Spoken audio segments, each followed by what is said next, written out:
തിരുവനന്തപുരത്ത് നടക്കുന്ന ഈ ഹിന്ദു മഹാസമ്മേളനത്തിൽ അത്യധികം സന്തോഷത്തോടുകൂടിയാണ് ഞാൻ പങ്കെടുക്കുന്നത്. കേരളത്തിൻ്റെ ചരിത്രം തിരുവനന്തപുരത്ത് നിന്നാണ് തുടങ്ങുന്നത്. തിരുവനന്തപുരത്താണ് രചിക്കപ്പെടുന്നത്. ഇന്ന് തിരുവനന്തപുരം പറയുന്നത് നാളെ കേരളം മുഴുവൻ പറയും കേൾക്കും. അതുകൊണ്ട് ഈ സഭയിലെ ആളുകളുടെ എണ്ണം എത്ര കുറഞ്ഞാലും ശരി,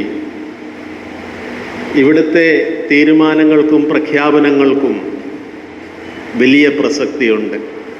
അതുകൊണ്ട് തന്നെ സംഖ്യയിലുള്ള കുറവ് ഞാനൊരു കാര്യമായിട്ട് എടുക്കുന്നില്ല. ഇന്നത്തെ സമ്മേളനത്തിൻ്റെ വിഷയമായി പറഞ്ഞത്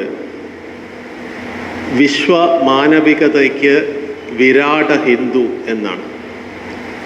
ഏറ്റവും അനുയോജ്യമായ, കാലഘട്ടത്തിന് അനുയോജ്യമായ ഒരു വിഷയമാണ്. കാരണം മാനവികത എന്ന ശബ്ദം ഇത്രയധികം ദുരുപയോഗം ചെയ്ത് കണ്ടിട്ടില്ല. മാനവിക എന്ന് പറഞ്ഞാൽ യൂറോപ്പിനെ സംബന്ധിച്ചിടത്തോളം ദൈവനിഷേധമാണ്. ശാസ്ത്രമാണ് വലുത്, ആത്മീയതയിലും മതങ്ങൾക്കും പ്രസക്തമല്ല എന്ന് വിശ്വസിക്കുന്ന ഒരു കൂട്ടം ആളുകളാണ് ഒരു പക്ഷേ ഇന്ന് നമ്മൾ കേൾക്കുന്ന മാനവികത ശബ്ദം ആദ്യം ഉയർത്തിയത്. റോമിലായിരുന്നു ഈ ഹ്യൂമാനിസം എന്ന പദം ആദ്യമായിട്ട് ഉപയോഗിച്ചത്. സിസേറോ എന്ന് പറയുന്ന ഒരു രാജ്യതന്ത്രജ്ഞൻ ആദ്യമായി ഹ്യൂമാനിസം ഒരു ഫിലോസഫി ആയിട്ട് മുന്നോട്ട് വെച്ചു. അന്ന് മുന്നോട്ട് വെച്ചത് തുടർന്ന് ഇറ്റലിയിൽ റിനൈസൻസ് ഹ്യൂമാനിസം എന്ന പേരിൽ അറിയപ്പെട്ടു. അത് 13-14 നൂറ്റാണ്ടുകളിലാണ്. റിനൈസൻസ് ഹ്യൂമാനിസം എന്ന് പറഞ്ഞു കഴിഞ്ഞാൽ മതമല്ല വലുത്, മതത്തിനതീതമായിട്ട് മനുഷ്യർ ഒറ്റക്കെട്ടാണ്, ആ മനുഷ്യ സ്നേഹമാണ് വലുത്, ദൈവവിശ്വാസമല്ല, ഈശ്വരവിശ്വാസമല്ല. മതങ്ങളോ ഈശ്വരവിശ്വാസമോ നൽകുന്ന മൊറാലിറ്റിക്കപ്പുറം ഒരു ഹ്യൂമൻ മൊറാലിറ്റി ഉണ്ട് എന്ന് പ്രചരിപ്പിച്ചു. അടിസ്ഥാനപരമായിട്ട് ദൈവനിഷേധത്തിൻ്റെ മാർഗമായിരുന്നു. ഇന്ന് അറിയപ്പെടുന്ന മോഡേൺ ഹ്യൂമാനിസം എന്ന് പറയുന്നത് ഉത്ഭവിച്ചത് 19-20 നൂറ്റാണ്ടുകളിൽ യൂറോപ്പിലാണ്. അവര് മോഡേൺ ഹ്യൂമാനിസം എന്ന് പറയുന്നത് വാസ്തവത്തിൽ എയ്ത്തിസം തന്നെയാണ്. ശാസ്ത്രത്തിനപ്പുറമുള്ള ഒരു വിശ്വാസമില്ല, ശാസ്ത്രത്തെയാണ് വിശ്വസിക്കേണ്ടത്. ശാസ്ത്രം മനുഷ്യന് നന്മ ചെയ്യും. മനുഷ്യൻ്റെ അന്ധവിശ്വാസങ്ങൾ അവരെ ഇരുട്ടിലേക്ക് നയിക്കും.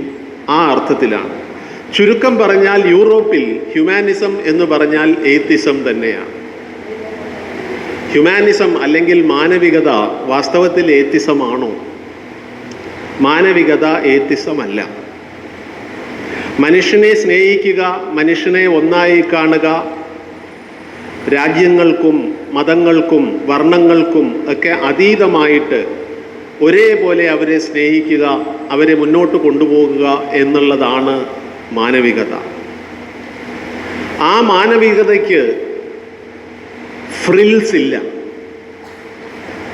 മനുഷ്യ നന്മ മാത്രമാണ് ആ മാനവികത എന്നുള്ള സിദ്ധാന്തത്തിന് പിന്നിൽ എന്ന് ലോകത്തിന് ഒരു പക്ഷേ 13-ാം നൂറ്റാണ്ടിലെ റിനൈസൻസ് ഹ്യൂമനിസത്തിനും എത്രയോ വർഷങ്ങൾക്ക് മുമ്പ്, 3000 വർഷങ്ങൾക്ക് മുമ്പ് കുറഞ്ഞത് ഭാരതം പഠിപ്പിച്ചിരുന്നു. ലോക സമസ്ത സുഖിനോ ഭവന്തു എന്ന് പറയുന്ന ശാന്തി മന്ത്രം, അതാണ് ഒരു പക്ഷേ ഹ്യൂമാനിസം അല്ലെങ്കിൽ മാനവികതയുടെ ആദ്യത്തെ മന്ത്രം എന്ന് പറയാം. ആ മന്ത്രം പുറപ്പെട്ടത് ഭാരതത്തിൽ നിന്നാണ്. യജുർവേദത്തിൽ ഓം ദ്യാഹു ശാന്തി, ഓം അന്തരീക്ഷം ശാന്തി, ഓം പൃഥ്വി ശാന്തി എന്ന് തുടങ്ങുന്ന മന്ത്രമുണ്ട്. ഈ അന്തരീക്ഷത്തിന് അപ്പുറമുള്ള ലോകത്തിലും നന്മ വരട്ടെ, ഈ അന്തരീക്ഷത്തിൽ നന്മ വരട്ടെ, ഈ ഭൂമിയിൽ ഈ ലോകത്ത് നന്മ വരട്ടെ, ഇഹത്തിലും പരത്തിലും നന്മ വരട്ടെ എന്ന് യജുർവേദം 5000 വർഷങ്ങൾക്ക് മുമ്പ് പറഞ്ഞതാണ്. ആ അർത്ഥത്തിലും മാനവികത അല്ലെങ്കിൽ വിശ്വമാനവികത, വിശ്വം എന്ന് പറയുമ്പോൾ യൂണിവേഴ്സാണ്.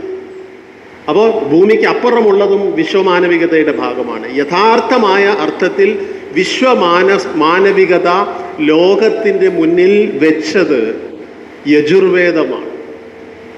പക്ഷെ പലർക്കും ഇതറിയില്ല. ഇന്ന് മാനവികത എന്ന് പറയുമ്പോൾ നിരീശ്വരവാദമായി മാറിയിരിക്കുന്നു. ഇത്ര ഒരു ഉദാത്തമായ ചിന്താഗതി 5000 വർഷങ്ങൾക്ക് മുമ്പ് ഭാരതത്തിൽ ഉണ്ടായി എന്നുള്ളത് നമുക്ക് അഭിമാനിക്കാവുന്ന കാര്യമാണ്. അത് ഹിന്ദു ദർശനങ്ങളിലെ ഒരു അവിഭാജ്യമായ വിശ്വാസമാണ്. എന്താണ് ആ ഹിന്ദു ദർശനം? എന്താണ് ഹിന്ദു?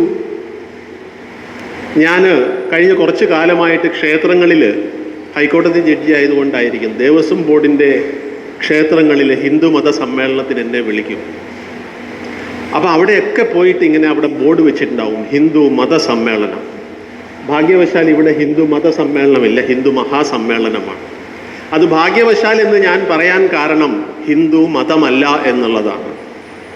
ഒരു പക്ഷേ എന്ന് ഹിന്ദുവിനെ ഒരു മതമായിട്ട് ചിത്രീകരിച്ചോ അന്ന് ഭാരതത്തിലെ മതവൈരത്തിന് തുടക്കം കുറിച്ചു എന്ന് ഞാൻ പറയും. നിങ്ങൾ ഹിന്ദു എന്ന് പറയുന്ന ഈ പാവനമായ ഒരു സിദ്ധാന്തത്തെ, ഒരു സംസ്കാരത്തെ, ഒരു ജീവിത രീതിയെ നിങ്ങൾ തുലനം ചെയ്യുന്നത് സെമിറ്റിക് മതങ്ങളോടാണ്. നിങ്ങളൊരു മതം, ഇവർ വേറെ ഒരു മതം. വാസ്തവത്തിൽ ഇതല്ലേ ഭാരതത്തിലെ അന്തഛിദ്രത്തിന് തുടക്കം കുറിച്ചത്? ഹിന്ദു ഒരു മതമല്ല, ഹിന്ദു ഒരു സംസ്കാരമാണ്, ഹിന്ദു ഒരു വിചാരധാരയാണ്, ഹിന്ദു ഒരു ജീവിത രീതിയാണ്. ഇത് ബഹുമാനപ്പെട്ട സുപ്രീം കോടതി പോലും പറഞ്ഞ കാര്യമാണ്. ആ ഹിന്ദു ചിന്താധാരയിൽ നിങ്ങളിൽ പലർക്കും അല്ലെങ്കിൽ ചിലർക്കെങ്കിലും ഒരു തോന്നലുണ്ടാവും, ഹിന്ദു എന്ന് പറഞ്ഞു കഴിഞ്ഞാൽ ക്ഷേത്രവിശ്വാസിയാണ്, എല്ലാ ദിവസവും അമ്പലത്തിൽ പോയിട്ട് ഈശ്വര ഗുരുവായൂരപ്പ എന്ന് പ്രാർത്ഥിക്കുന്നവനാണ് ഹിന്ദു എന്നൊരു ധാരണ നിങ്ങൾക്കുണ്ടാവും. അങ്ങനെ ആർക്കെങ്കിലും ഒരു ധാരണയുണ്ടെങ്കിൽ ഞാൻ പറയുകയാണ്, അതല്ല ഹിന്ദു, അല്ലെങ്കിൽ അവർ മാത്രമല്ല ഹിന്ദു. ഹിന്ദു എന്ന് പറഞ്ഞു കഴിഞ്ഞാൽ ഈ നാടിൻ്റെ ധർമ്മവും സംസ്കാരവും പേറി നടക്കുന്നവരെല്ലാം ഹിന്ദുക്കളാണ്. അത് ക്ഷേത്രവിശ്വാസി ആയിരിക്കണമെന്നില്ല, വിഗ്രഹങ്ങളിൽ വിശ്വസിക്കുന്നവരായിരിക്കണം എന്നില്ല. വിഗ്രഹാരാധനയിൽ വിശ്വസിക്കാത്ത ആര്യ സമാജികളാണ് ഭാരതത്തിലെ ഏറ്റവും വലിയ അശുദ്ധരായ ഹിന്ദുക്കളായിട്ട് കണക്കാക്കപ്പെടുന്നത്, അല്ലേ? ഇനി ആ വിശ്വാസവും വേണ്ട. ഭാരതത്തിൻ്റെ അടിസ്ഥാന പ്രമാണങ്ങളെ ചോദ്യം ചെയ്ത് ഒരു പക്ഷേ ആത്മീയതയുടെ കടയ്ക്കൽ കത്തിവെച്ച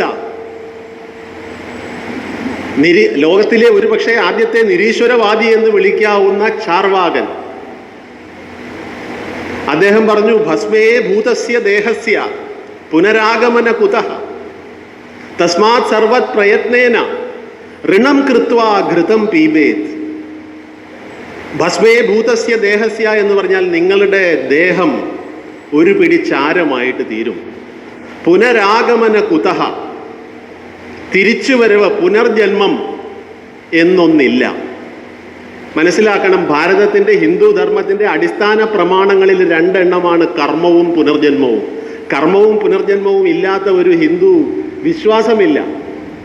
ആ വിശ്വാസത്തിൻ്റെ കടയ്ക്കൽ കത്തിവെച്ചുകൊണ്ട് പറഞ്ഞു, പുനർജന്മം ഇല്ല, നിങ്ങളുടെ ശരീരം ഒരു പിടി ഭസ്മമായിട്ട് തീർന്നാൽ പിന്നെ തീർന്നു. എന്നിട്ട് അദ്ദേഹം പറഞ്ഞത് എന്താണെന്നറിയോ? തസ്മാത് സർവത് പ്രയത്നേന ഋണം കൃത്വാ ഘൃതം പീബേത്. എന്ത് അധ്വാനിച്ചിട്ടാണെങ്കിലും ശരി, ഇന്ന് ഭക്ഷണം കഴിക്കുമ്പോൾ നല്ല നെയ്യ് കൂട്ടി ഭക്ഷണം കഴിക്കുക, ഇനി ഒരു ജന്മമില്ല. ഇത് ഭാരതത്തിൻ്റെ അടിസ്ഥാന ആത്മീയ വിശ്വാസത്തിൻ്റെ കടയ്ക്കൽ വെച്ച കത്തിയാണ് ചാർവാകൻ. ആ ചാർവാകനെ നാം വിളിക്കുന്നത് മഹർഷി എന്നാണ്, മഹാഋഷിയാണ്. മറ്റു ഋഷിമുനിമാരെ പോലെയാണ് നമ്മൾ അദ്ദേഹത്തെയും കാണുന്നത്. ഒന്ന് ഓർത്തു നോക്കുക, നിങ്ങൾ ക്ഷേത്രവിശ്വാസിയാണോ? നിങ്ങൾ ഹിന്ദുവാണ്. നിങ്ങൾ ക്ഷേത്രവിശ്വാസിയല്ലേ? എന്നാലും നിങ്ങൾ ഹിന്ദുവാണ്. നിങ്ങൾ വിഗ്രഹാരാധകനാണോ? നിങ്ങൾ ഹിന്ദുവാണ്. നിങ്ങൾ വിഗ്രഹാരാധനയ്ക്കെതിരാണോ? എന്നാലും നിങ്ങൾ ഹിന്ദുവാണ്. നിങ്ങൾ ദൈവവിശ്വാസിയാണോ? നിങ്ങൾ ഹിന്ദുവാണ്. നിങ്ങൾ ദൈവവിശ്വാസി അല്ലേ? അല്ലെങ്കിലും നിങ്ങൾ ഹിന്ദുവാണ്. അങ്ങനെയുള്ള ഒരു വിശ്വാസ പ്രമാണത്തെ, ഒരു ദർശനത്തെ, ഒരു മതം എന്നുള്ള സ്ട്രക്ചറിനുള്ളിൽ, കാരണം അവരാണ് നമ്മളെ ആ സ്ട്രക്ചറിലാക്കിയത്, കാരണം അവരതേ കണ്ടിട്ടുള്ളൂ. ഇതുപോലെയുള്ള ഒരു ചിന്താധാര, ഇതുപോലെയുള്ള ഒരു വിശ്വാസ പ്രമാണം യൂറോപ്പ് കണ്ടിട്ടില്ല. അവർക്കിത് ചിന്തിക്കാൻ സാധിക്കുകയില്ല. ആകാശാത് പതിതം തോയം യഥാ ഗച്ഛതി സാഗരം സർവദേവ നമസ്കാരം കേശവം പ്രതി ഗച്ഛതി. ആകാശത്ത് നിന്നും വീഴുന്ന ജലഗണങ്ങൾ എങ്ങനെയാണോ ഒരേ സാഗരത്തിൽ ഒഴുകിയെത്തുന്നത്, അതുപോലെ തന്നെ നിങ്ങൾ ഏത് ഭഗവാനെ പ്രാർത്ഥിച്ചാലും ശരി, ആ പ്രാർത്ഥനകളെല്ലാം എത്തുന്നത് ആത്യന്തികമായി ആ ഏക ദൈവത്തിലാണ് എന്ന് പ്രഖ്യാപിച്ച നമ്മുടെ ദർശനം. വേറെ ഏത് സംസ്കാരം ഇത് പറയും? വേറെ ഏത് മതം പറയും? വേറെ ഏത് ജനത പറയും? ഭാരതമല്ലാതെ, ഹിന്ദു അല്ലാതെ. ഇത് കേവലം നമ്മൾ പ്രസംഗിക്കാൻ വേണ്ടി പറയുന്നതാണോ? അല്ല.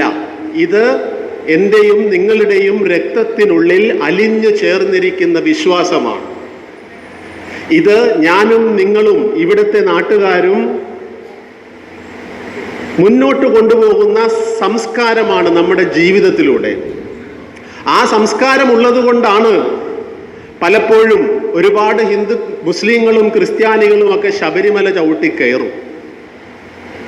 ഞാനൊരിക്കൽ ആമയുടെ ക്ഷേത്രത്തിൽ പോയി. സർപ്പാരാധനയാണ്, നാഗദൈവമാണ്.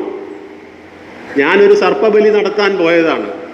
അവിടെ ചെന്നപ്പോൾ 3 മുസ്ലിം കുടുംബങ്ങൾ, തട്ടമിട്ട സ്ത്രീകളടക്കം സർപ്പബലി നടത്താനിരിക്കുന്നു. ഈ കണ്ണുകൊണ്ട് ഞാൻ കണ്ടതാണ് ആമേടയിൽ, എറണാകുളം തൃപ്പൂണിത്തുറയ്ക്ക് അപ്പുറം. അതുപോലെ തന്നെ വേളാങ്കണ്ണിയിൽ പോകുന്ന ഹിന്ദുക്കളില്ലേ, മുസ്ലിങ്ങളില്ലേ? എറണാകുളത്ത് ചൊവ്വാഴ്ച പള്ളിയിലും മെഴുകുതിരി കത്തിക്കുന്നവരുണ്ട്, മുസ്ലിങ്ങളുണ്ട്, ഹിന്ദുക്കളുണ്ട്, ബ്രാഹ്മണരുണ്ട്. അവരെല്ലാം ശിവക്ഷേത്രത്തിലും അത് കഴിഞ്ഞിട്ട് ശ്രീകൃഷ്ണ ക്ഷേത്രത്തിലും പരമാര ദേവിയെയും തൊഴുത് കഴിഞ്ഞിട്ടാണ് പോയിട്ട് അവിടെ മെഴുകുതിരി കത്തിക്കുന്നത്. ഇത് നമ്മുടെ വിശ്വാസ പ്രമാണമാണ്. ശ്രീരാമകൃഷ്ണ പരമഹംസരെ കുറിച്ച് നമ്മളെല്ലാവരും കേട്ടിട്ടുണ്ട്. അദ്ദേഹത്തിൻ്റെ ജീവചരിത്രത്തിൽ വിവേകാനന്ദ സ്വാമികൾ അല്ലെങ്കിൽ നരേന്ദ്രൻ ഒരുപാട് സന്യാസിമാരെ കണ്ട് അവരുടെ മറുപടിയിൽ തൃപ്തനാകാതെ ഒടുവിൽ രാമകൃഷ്ണ പരമഹംസരുടെ അടുത്ത് പോയി സ്ഥിരം ചോദ്യങ്ങൾ ചോദിച്ചു, മറുപടി തന്നു. അവസാനം ആളെ കുഴയ്ക്കുന്ന ആ ചോദ്യം വിവേകാനന്ദ സ്വാമികൾ ചോദിച്ചു, അങ്ങ് ദൈവത്തെ കണ്ടിട്ടുണ്ടോ എന്ന്. അദ്ദേഹം അതുവരെ കണ്ടിരുന്ന സന്യാസി വര്യന്മാർക്ക് പറയാനാവാത്ത ഉത്തരം. ആ ഉത്തരം രാമകൃഷ്ണ പരമഹംസൻ പറഞ്ഞു, ഞാൻ ദൈവത്തെ കണ്ടിട്ടുണ്ട്. എൻ്റെ മുന്നിൽ നീ ഇപ്പോൾ ഇരിക്കുന്നത് ഞാൻ എങ്ങനെ കാണുന്നോ അതുപോലെ ഞാൻ ദൈവത്തെ കണ്ടിട്ടുണ്ട്. വിവേകാനന്ദ സ്വാമികൾ ചോദിച്ചു, ഏതാണ് ദൈവത്തിൻ്റെ രൂപം? ഏത് രൂപത്തിലാണ് അങ്ങ് ദൈവത്തെ കണ്ടിട്ടുള്ളത്? രാമകൃഷ്ണ പരമഹംസൻ പറഞ്ഞു, ഞാൻ ദുർഗയുടെ രൂപത്തിൽ ദൈവത്തെ കണ്ടിട്ടുണ്ട്, ഞാൻ ശിവന്റെ രൂപത്തിൽ ദൈവത്തെ കണ്ടിട്ടുണ്ട്, ഞാൻ ക്രിസ്തുവിൻ്റെ രൂപത്തിൽ ദൈവത്തെ കണ്ടിട്ടുണ്ട്. ഓർക്കുക, ക്രിസ്തുവിൻ്റെ രൂപത്തിൽ. ഞാൻ ക്രിസ്തുവിൻ്റെ രൂപത്തിൽ ദൈവത്തെ കണ്ടിട്ടുണ്ട് എന്ന് പറഞ്ഞ ശ്രീരാമകൃഷ്ണ പരമഹംസനാണ്. വേറെ ഏത് സംസ്കാരത്തിൽ, വേറെ ഏത് മതത്തിൽ, വേറെ ഏത് ദർശനത്തിൽ, വേറെ ഏത് വിഭാഗത്തിൽ ഇങ്ങനെ മതങ്ങൾക്കതീതമായ ഈശ്വര സാക്ഷാത്കാരം സാധ്യമാണ് എന്നൊരു സന്യാസിവര്യൻ പറഞ്ഞു തരും?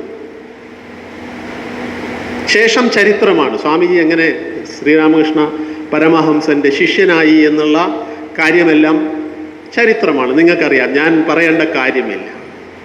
അപ്പോൾ ഈ സംസ്കാരം, എല്ലാ മതങ്ങളും എല്ലാ വിശ്വാസങ്ങളും ഒരേ ദിശയിലേക്ക്, ഒരേ ഏകനായ ആ ഈശ്വരനിലേക്ക് നയിക്കുന്ന വിവിധമായ മാർഗങ്ങളാണ് എന്ന് പറയുക മാത്രമല്ല, അത് സ്വന്തം ജീവിതത്തിൽ വിശ്വസിച്ച് മുന്നോട്ട് പോകുന്ന ഒരു മഹത്തായ ജനത, ഒരു മഹത്തായ ദർശനം. ആ ദർശനമാണ് ഭാരതം എന്ന് പറയുന്ന ഈ രാജ്യത്തെ